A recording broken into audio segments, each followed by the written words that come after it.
kitchen and ignore the empty feeling in my stomach. I grab my bag, a small thing, and head outside. The sun blinds me for a second, then I continue. The sorghum trees around my house sway in the light breeze. Then I stop dead in my tracks. The siren from earlier, I remember my mother telling me when I was younger. It meant someone was trying to get inside the kingdom. I turn and rush quickly inside the house. I slam the door and lock it. My heart is pounding in my chest. No one ever. Oh my gosh.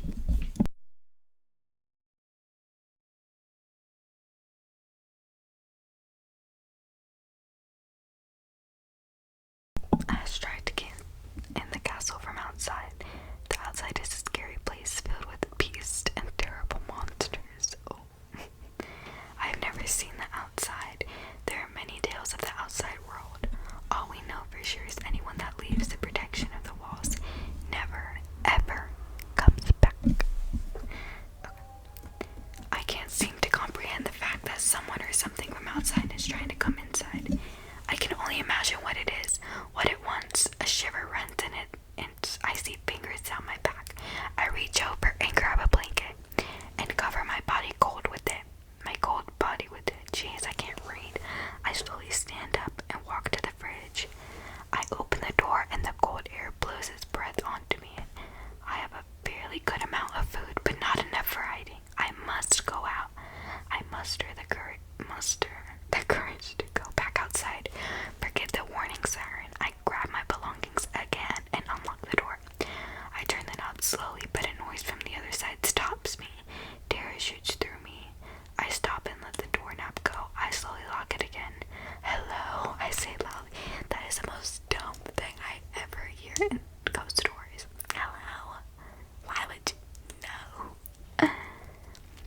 I hear a shifting noise from outside, like a response to my surprise. A female voice responds from behind the door. Hello. This makes me jump and step backward. I stumble into the bookshelf behind me, and the large book hits me on the head, making me black out. Girl. I feel pain by touching it. So I pull back. I slowly stand up and walk to the door. I slowly unlock it and see nothing there. I slowly breathe out and think everything is fine, till I hear my mother's voice. Hey, sweetheart. Ooh, girl. Run. The only issue with this is that my mother is dead. Oh. Run. No, ma'am. The voice startles me to the point I fall back. Mom, I yell loudly. Sweetie, I'm in the sheds. Help, says my mother. Girl, if your mother dead, that ain't your mom. I'm coming, I yell. I sit up and run into the shed. I look around and see nothing. Mom, where are you? No, I ask with fear in my voice. I'm in the boxes, sweetie, said a sadistic sounding version of my mother. Oh, girl, run. Get out of there. See you later. Oh, okay, I answer, somewhat hesitantly because she sounded almost sadistic. I slowly slide over to the box, only to realize two green eyes peeking out of the box's people. My brother's eyes aren't green. I step back alarmed and ask loudly, You are not my mother, are you? No, I'm your mother, darling. Just open the box, she yelled madly. I stumbled back into the house, slamming the door shut and locking it. I then checked all the windows and doors around to ensure no unwanted entries were made. I slowly walked away from the door and ran upstairs, my loud footsteps echoing through the empty space.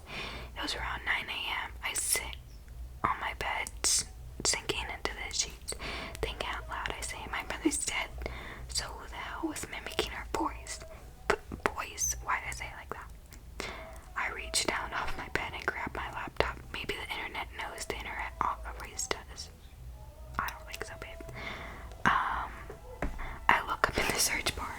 Why do I hear my mother's dead? Wait, why do I hear my dead mother? I hit enter the results. There's several things. Most are about grieving process, some about curses. Clearly no helpful things here. Oops. I look behind me and out the window. The trees around my home were like shield or something trapping me inside. I sighed. Then I hear a tapping on my window.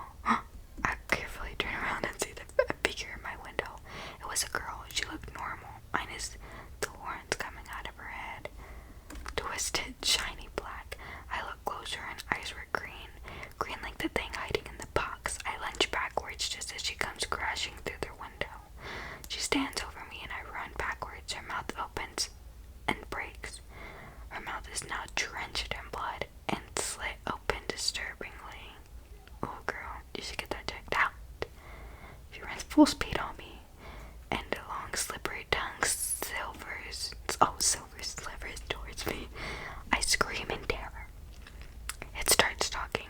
"Sweetheart, just relax," says my mother's voice. I scream at her. Wait, as her tongue wraps around my neck, slithering around and cutting my oxygen off. My body was effortlessly lifted off the ground. I was choking and wheezing helplessly. So this is how I die. I think to myself, just another meaningless death covered by the police. I couldn't take it any longer, and I blacked out. Dun dun dun. That's it. Loki was like the events leading up to the actual thing was more interesting than the actual ending. Let's see. The Polaroid pictures. Okay, I don't know. Let's read it. Okay, girl, I don't even know how to pronounce that. Actually, that's what I'm gonna say. I don't know. Crossed out the first day of April on his calendar as Aziza. Girl, what are these names? If your name is that, I'm sorry. I just don't know how to pronounce it. Was sitting on his bed. He was so exhilarated because he and his friend's mom from work had been planning a prank that he was going to pull on his friend Aziza. She was very exquisite and unique. She had high cheekbones, creamy mocha skin with long, thick, dark brown hair. Her light green eyes, when you look in them, all you see is possibilities in the world. A place where there is nothing wrong, everything is right. When she smiles, it lit up the room. We both met at work. We work at Walmart. At work a couple of days ago, I came across an old school Polaroid camera. Oh my gosh, again. I would be perfect for the prank. I know it does not sound like much, but trust me, it is going to be good. Our plan is to take pictures of Aziza when she is not aware and then leave them in places she'll find them. Kind of like she's being stalked. That is weird. Don't do that. That is scary.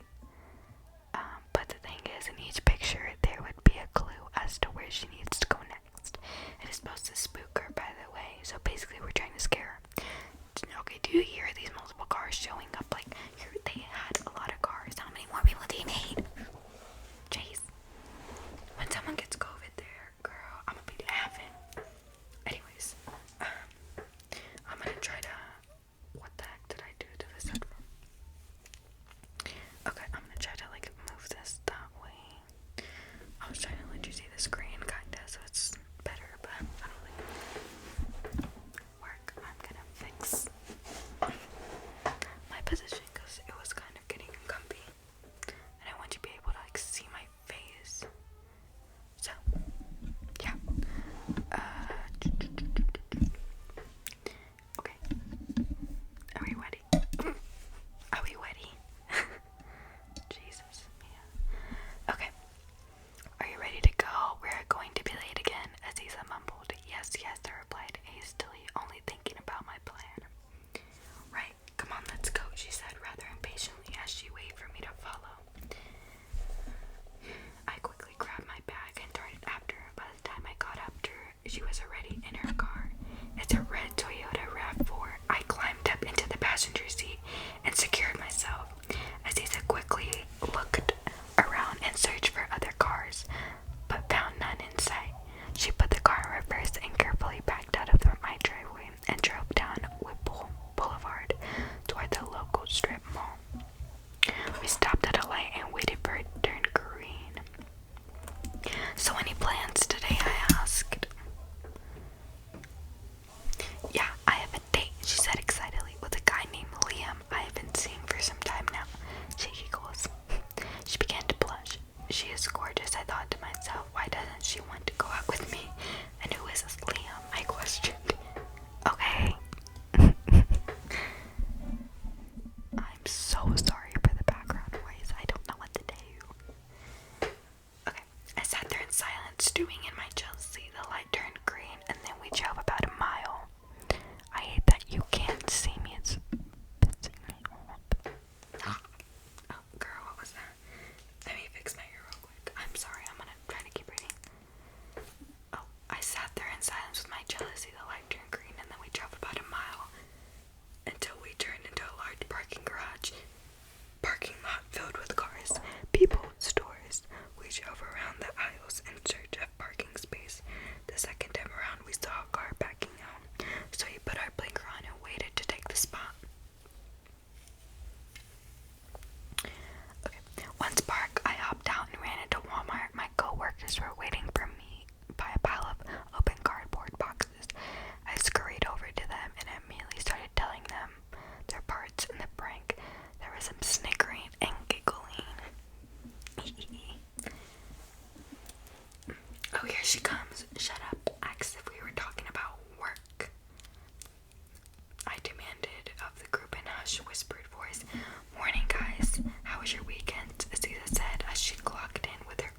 my shift started.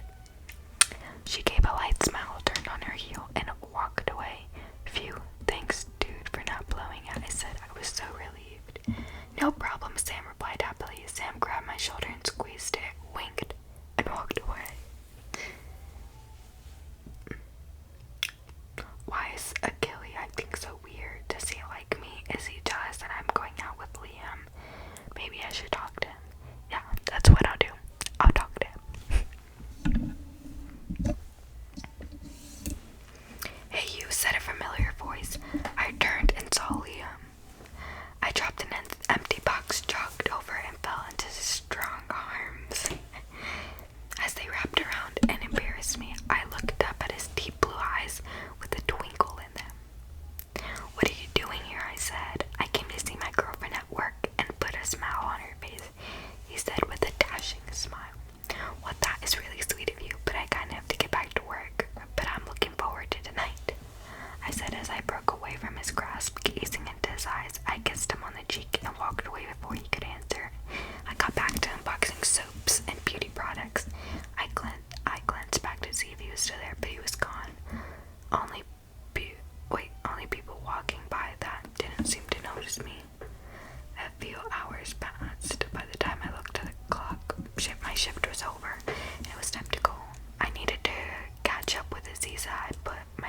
I put down my lanyard, clocked out with my card, grabbed my bag, and left to find Aziza. I pushed open the doors and left the employee room and walked out. I went out to Aziza's car and waited about 20 minutes. Later, I see her coming out of Walmart with someone. Is that? Oh, it's Liam, I thought disapprovingly. Aziza kissed the guy and jogged over to me. Hey, she said, breathing hard. Sorry I was late, she said as she unlocked her car and climbed in. On the ride home, I was silent. There was a few glances at one another, but no words were spoken. I got out of the car and said goodbye. She drove down the road and turned out of sight. I reached into open my backpack and rustled with it until I found my keys. I pulled them out and opened my front door. I ran to my room and grabbed the camera. I had to try to find Aziza so I could act like a stalker for the part of the prank. I darted out of my front door, locked it, and ran to the bus stop nearby. I waited about 50 minutes, and then I saw a bus in busy traffic. I hopped on and paid for my ticket. I walked to the very back of the bus and took a seat, and stared at the trees moving by faster, and the bus gained momentum. About 5 minutes later, I got to her house. It's a long story. Yes, she is not sure yet, I thought. I hopped off the bus and ran down to her house. I scoped her front yard for a hiding place. Finally, with a spare moment to lose, I saw bushes and jumped into them. I positioned the camera so I had a clear shot of her walking into her house, but so she could not see me. So I waited. There was a slight chill breeze. Leaves started to fly and fall. Trees started to sway to the rhythm. My hair blew as I waited for everyone to show up. As I drove up to my house, I saw I got a package. Wait, what? I pulled in the driveway and walked to my doorstep, pick up the package. A small shiver went up my spine like someone was watching me. While inspecting the package to see where it came from, I heard something. It sounded like camera clicking. Oh, I think this is from the girl's point of view. I turned around and saw nothing. I could feel the eyes of someone watching me. I don't know why I ran, but something told me to stay. Wait, I don't know why I ran, but something told me to stay. Oh, click. There it was again. I grabbed my keys, bolted in the door, and slammed it shut. I quickly locked the door and collapsed. Breathing hard, I clawed the wall to support me as I stood up. I dragged my feet up the stairs to my room, trying to convince myself that I was just hearing things. As I reached the top of the stairs, there was a feeling in my gut that something was wrong or out of place. I patted the air in search of railing. I grabbed hold and held my stomach as if my guts were spilling out. I sat on the step, gathered myself. A few moments later, I got up and went downstairs to make myself tea. I clutched the railing as if my life depended on it.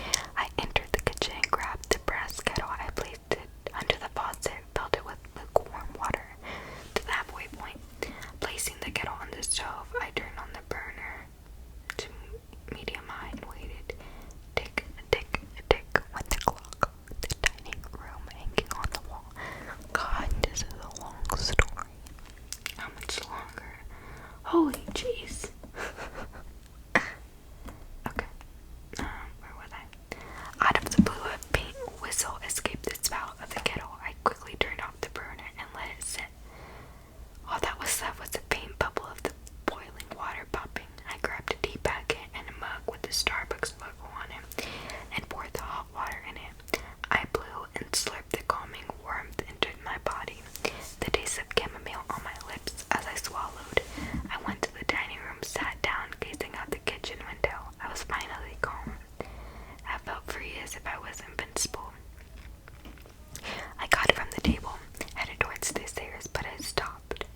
leave, actually. They said they'll be there 5 minutes tops.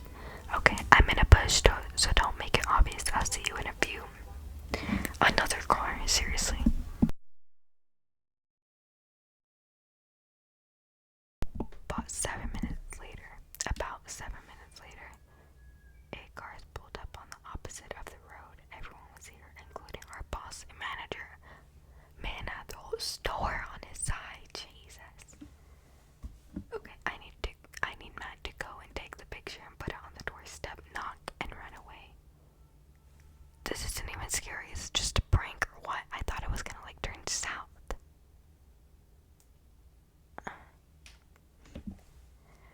Okay, Matt said as he went to do his task, he grabbed up the walkway and placed the picture on the doorstep just like he was instructed. He knocked and ran away. We waited behind 3 huge redwood trees. Then we heard the door open. We peeked around the trunks of the trees enough to see the frightened look on Aziza's face. She looked around and went inside. Not a minute later, we heard her freak out. Okay, good work. Next, I need Timothy and Gabe to spray paint something creepy. Do it fast though. My plan is coming together wonderfully, I thought. This is to get her back for all the time she pricked me, but I could never get her back. Payback. By the time Timothy and Gabe got back, Aziza came out to get something. Oh my god, they're so messed up for that. I'd be pooping myself. It's okay. Oh my god. I screeched. That's from the girl. There was a message painted on my garage door. It said, I see you, you're going to die. Ew. I ran to my car, clawing at the door handle to try to get inside. I looked around and saw something moving towards me. It was getting dark to the point where I could barely see. The figure picked up speed. It was coming closer, closer, closer. The adrenaline in my body told me to run and don't stop, so I did. I ran barefoot on the concrete ground. It was pitch black, but I could hear the breath sound behind me, breathing heavily. I ran faster. Little did I realize that there was a car coming. Oh shoot. I did not know that I was no longer on the sidewalk. I was on the road. Bam! Everything went black. Oh my god.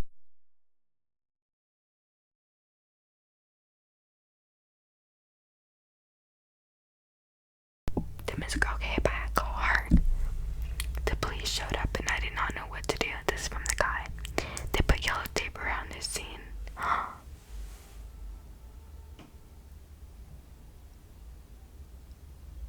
Holy, Aziza was dead.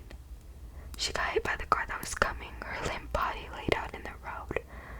Her long black hair was matted with blood and debris. Her glassy eyes stared up at the sky, unblinking, her body in unnatural positions. Holy crap. She had bruises and scratches on her arms and face. Her clothes were torn. Her once pretty face now deformed and half-wind. There was so much blood, I did not know what to do. I was so overwhelmed, I collapsed on the front yard, my face buried in my hand. I didn't mean for this to happen. It was just supposed to be an April Fool's prank, I whimpered.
scary.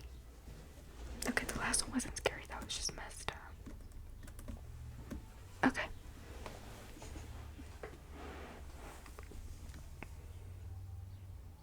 Oh. Oh, it's like a contest thing. Okay. I get it. I get it. I get it. I get it. I get it. Bruh.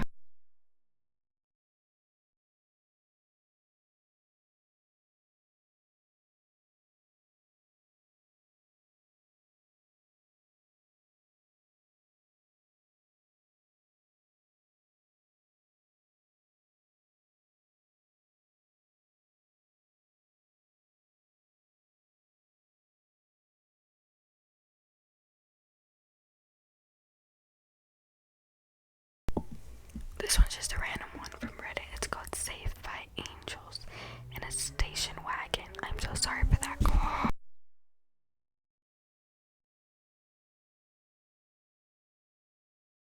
This is gonna give me anger issues. This one's kind of long too, so this might be the last one. I know I only did 3, but this video is already super long. Okay. Or was it 3 or 4? I don't know. I sat on a wooden bar stool behind the register in the nastiest gas station I've seen before or since. It was my 3rd night in a row on the graveyard shift. Despite my constant pleas for daylight hours at night, the place became purgatory. I don't know. Sorry. No matter how hard you'd scrub or how many times you'd mop, a thick film of filth remained on every surface. I would go hours without seeing a single car pass. I often questioned if the rapture happened and I was the only one left. We were a stone's throw from another 24-hour gas station franchise that was cleaner, properly lit, and had an equipment update within the last decade. Needless to say, I had a lot of downtime. It was half past midnight and I had 6.5 hours to kill. I was reading from the first volume of Johnny the Homicidal Maniac and doing my best not to look at the clock. As I would soon learn, I was being irresponsibly aware of what was going on around me. At the corner of my eye, I saw a brown wooden panel station wagon pull up to the pump. 2 men exited the car and walked inside. One looked older. He was wearing a leather jacket, the same shade of brown as the vehicle. This younger guy was close to my age. He wore a faded Carhartt coat and work boots. Both were covered in layers of dirt or dust that suggested recent manual labor. These were country gentlemen, not county. Sorry. I greeted them and asked if I could help them with anything. They told me they weren't interested in buying anything, but they had to stop and make sure everything was okay here. I was appreciative. I'll buy it, visibly confused. What? I don't know. The younger man asked me, "Did you know you're being watched?" as he steadily gestured outside. What?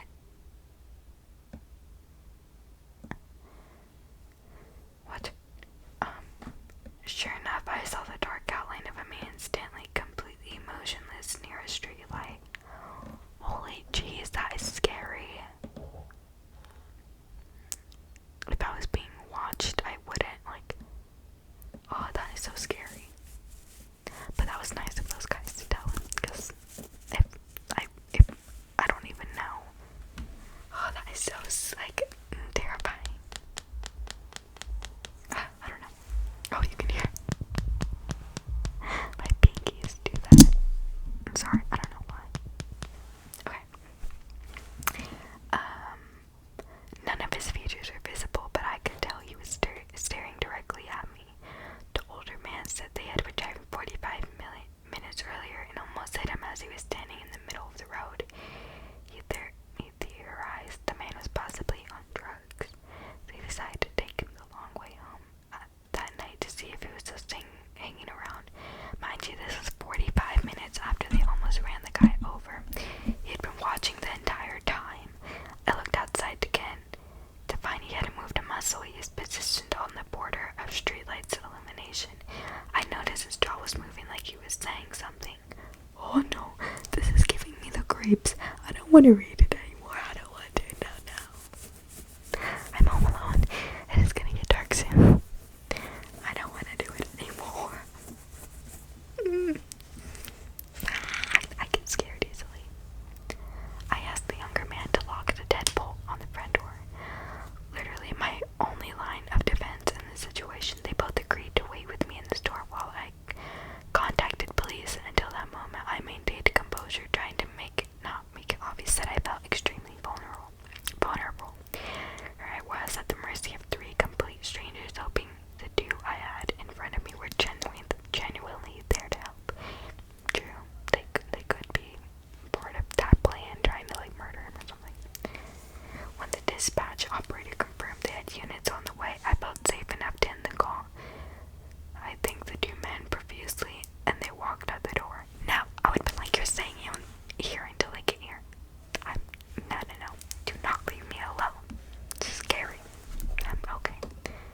course, we didn't have cameras outside to keep employees safe on the job. The only 3 working security beats happened to all be trained exclusively on where the cashier would stand. It felt excusatory. I don't know. It was at this point when real fear began to set in, and I lost control of my composure.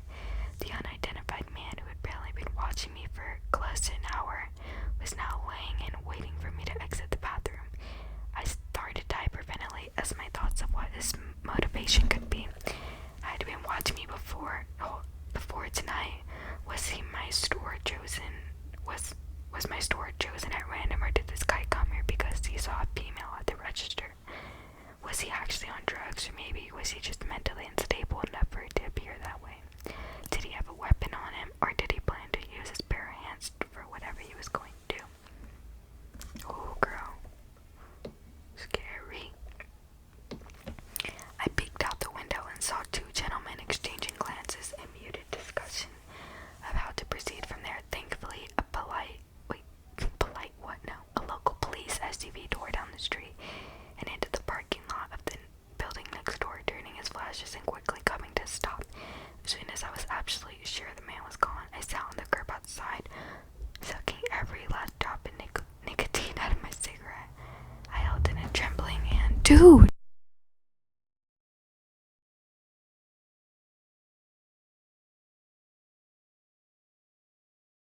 Oh my gosh. My cigarette I held in a trembling hand as I telepathically summoned her. My phone, As if I telepathically summoned her, my phone rings with a call from my best friend. She said she was thinking about me and thought she would call to see what's up since she knew I would be bored. All I could respond was, "Get here now."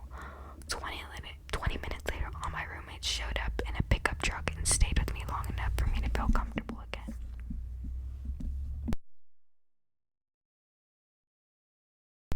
As anticlimactic as this ended, it could have definitely been a lot worse. I could have been robbed. I'm not gonna say that because it could be a trigger. Or murdered. Or all 3. All because I wasn't paying attention. I'll never know the true will of the dark figure under the streetlight. And maybe that's for the best. I don't think I could easily get past knowing what he had lied. He could have lied in the store for me, and I wish I would have gotten one of the gentleman's contact information so I could send him a beef jerky bouquet or something manly that says thank you. So, dark figure under the streetlight, once you're out of the clink, let's never meet. Holy jeez. Pause. Oh my god. That is scary.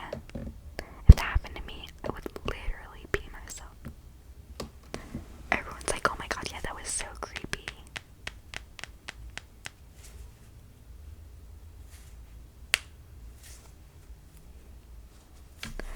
Oh. Okay, that was so scary. I didn't expect it to be that scary. Whoa. That was a little much for me.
parking lot and I was nowhere near them.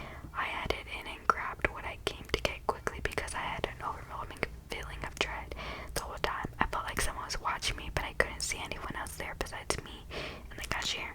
Then I had gotten everything I intended to buy. I stalled checking out and just went to the aisle by aisle looking at random things because I thought whoever was out there would leave if I took too long. Really, the whole time I thought I was being paranoid because I wasn't used to going out late because I had strict parents growing up. After 20 minutes of that, I pay and leave the store. I would have been like, sir, ma'am, whatever, whatever you identify as. Can I stay here? Because I feel like there's someone out there watching me. After 20 minutes of that, I pay and leave the store. I get to the door and literally pulled to my car.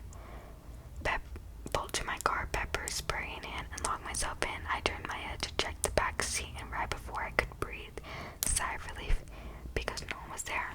Someone tapped on my window. Girl, put the keys in and press gas. Jesus. I looked around before I left the store. What? I left the store near the entrance and no one was around my car, so how did I not see a person there? This is where I really freaked out. I don't know if the person was Ted Bundy inspired or what, but this was odd. He was a very handsome blonde man with slightly long hair and a cast on his arm. Now my first instinct was to drive off, but he was leaning on the front hood of my car and I didn't want to hurt him, so I rolled my window down. I really don't care. If you don't want to get hit, don't get on my car. Logic. Come on now.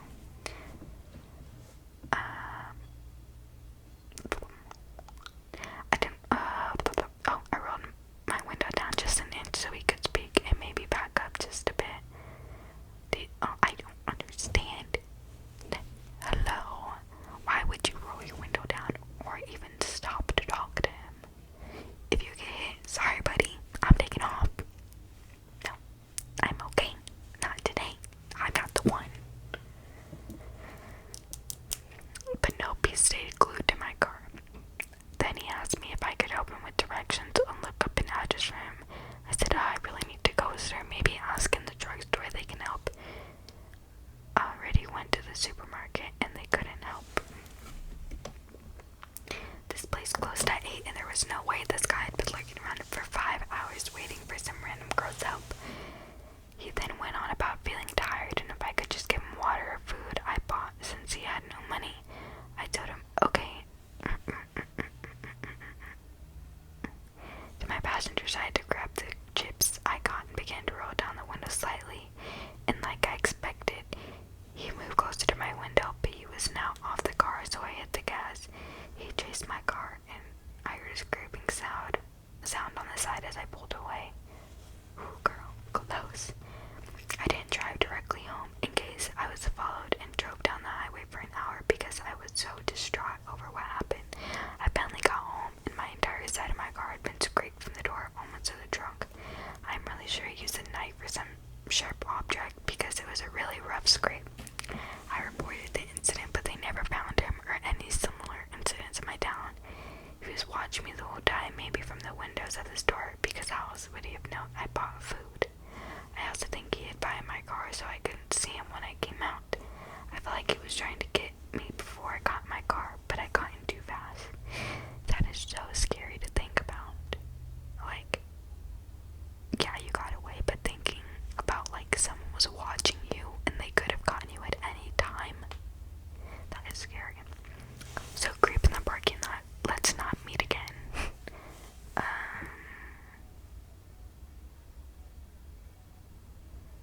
It's just like an edit that she's saying. Basically, like, she didn't expect to get like her story to be popular, but blah blah blah. But that was the end of this video. I have a scary story, but I think I already told it in my last video. Okay, I don't know if I said this story already. It's short, so I'm gonna make it short and sweet because I don't really know every single detail. But basically, a graveyard where I live, not like right near me, it's like kind of far. It's where my great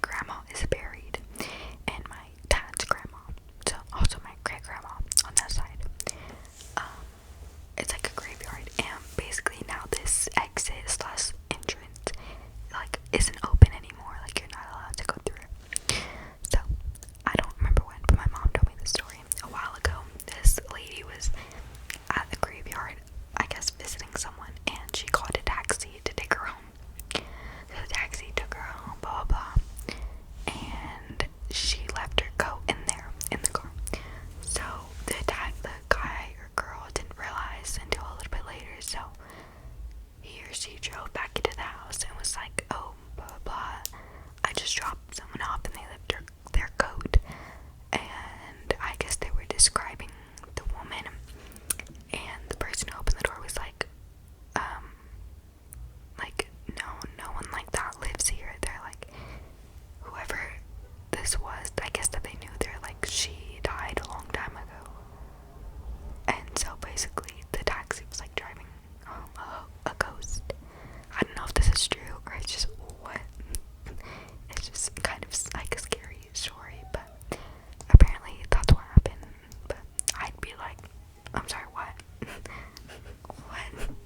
But that was the end of my super long video of me telling you guys some scary stories. Sorry, some of them weren't like the best. It's kind of hard to find like good stories, but I tried my best. Let me know what you guys think. Don't forget to comment, like, and subscribe. And like I said, if you do timestamps, I will pin one of them. So, bye guys.